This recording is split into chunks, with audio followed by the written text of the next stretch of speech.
Every year, IAFF motorcyclists pick up ribbons from across the state bearing the names of firefighters who lost their lives in the line of duty. Those ribbons are taken to the state's annual memorial service for fallen firefighters, which is taking place this weekend. KV's Emily Goodell tells us one of those ribbons will have the name of a firefighter from Yakima County who died last fall. Family, friends, and colleagues all gathered to honor fallen Naches volunteer firefighter Blake Nelson. Blake was a heck of a guy. He was a good friend to all of us. Blake's oldest daughter presenting the ribbon to Jason Gwilt, who coordinates the IAFF motorcycle group in Washington State. That's the first time I've had a young child that I've received a ribbon from. Set arms. So that was a little new. It was felt a little bit harder to emotionally to go through that. It's the toughest part, but it is the most satisfying part to have the family here and talk to them and have them witness this, and then to try to do our best job to make it honorable.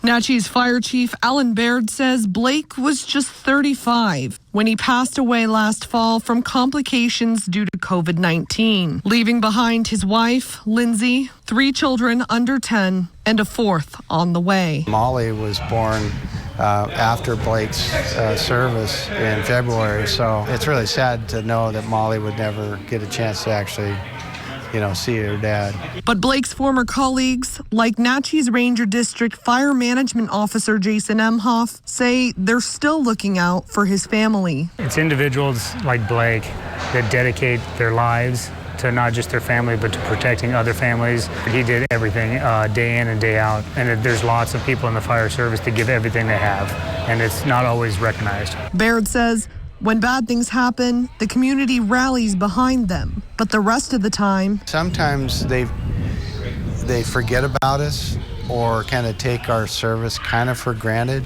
until they have an emergency.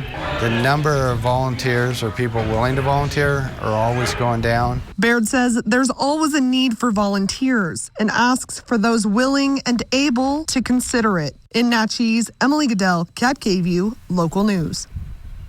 This is the first year they've been able to hold the event since the pandemic hit, so they have 25 fallen firefighters to honor this weekend. The memorial service is planned for Sunday at the State Fire Training Academy in North Bend.